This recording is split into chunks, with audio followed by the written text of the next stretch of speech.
Hi hello welcome to our channel. Today recipe గోధుమ పిండితో గవ్వలు. 2 కప్పులు గోధుమ పిండి, దానికి సరిపడా ఉప్పు, వాము, కారం, కొద్దిగా వాటర్ యాడ్ చేసుకుంటూ చపాతీ పిండిలాగా గట్టిగా కలుపుకొని ఉంచుకోవాలి.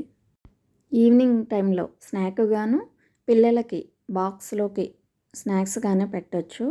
టేస్ట్ అయితే చాలా బాగుంటుంది. ఒకసారి ఇలా ట్రై చేయండి. పిండి కలిపిన వెంటనే స్టార్ట్ చేసుకోవచ్చు. దీనికి రెస్ట్ ఏం అవసరం ఉండదు. కొంచెం పెద్ద పిండి ఉండలు తీసుకొని పిండి ముద్దకి ఆయిల్ అప్లై చేసుకుంటూ చపాతీలాగా కొంచెం చపాతీ కన్నా కొద్దిగా థిక్నెస్గా చేసుకోవాలి. ఆయిల్ అప్లై చేసుకుంటే ఆయిల్ పాడవ్వకుండా ఉంటుంది. లేకపోతే పిండి అప్లై చేస్తేనేమో పిండిలో ఆయిల్ అంతా పడి బ్లాక్గా అయిపోతుంది కదా. అందుకని నేను పిండి అప్లై చేయకుండా ఆయిల్ అప్లై చేస్తున్నాను చపాతీకి. మీకు నచ్చిన షేప్లో కట్ చేసుకొని చిన్న ముక్కలుగా కట్ చేసుకోవాలి. డీప్ ఫ్రైకి ఆయిల్ పెట్టుకొని ఆయిల్ కాగిందో లేదో తెలుసుకోవడానికి ఒకటి చిన్నది వేసి టెస్ట్ చేసుకోండి. అది వేగింది అన్నాక సిమ్లో పెట్టుకొని ఒక్కొక్కటి మనం కట్ చేసాం కదా బిళ్ళలు వేసుకుంటూ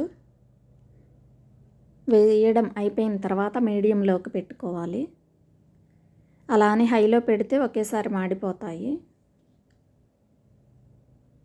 మీడియంలో పెట్టుకుంటూ ఒక్కొక్కటి తిరగవేసుకుంటూ ఇదే విధంగా ఇంకొక చపాతీ కూడా చేసుకొని ఫోర్క్తో కొంచెం ఘాటులాగా పెట్టుకుంటే అవి పొంగకుండా క్రిస్పీగా వస్తాయి.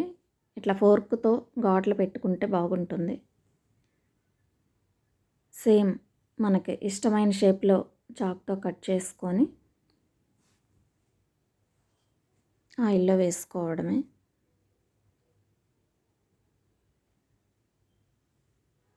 టేస్ట్ అయితే చాలా బాగుంటుంది.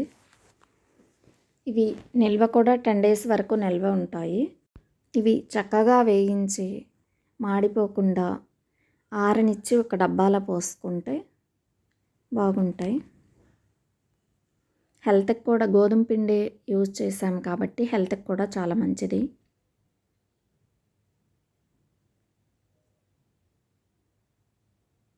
అటు ఇటు తిప్పుకుంటూ ఉండాలి. లేకపోతే ఒక సైడ్ ఎక్కువగా కాలి ఒక సైడ్ కాలకుండా ఉంటాయి.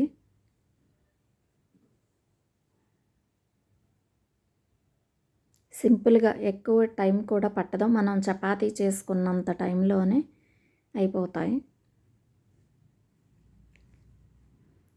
మనకు ఏగినవి అనేసి అలా జాలీలో వేసుకొని కొంచెం ఇలా ఎగరవేస్తే సౌండ్ తెలిసిపోతుంది మనకి. నచ్చితే ఒక లైక్ చేయండి. Thank you for watching.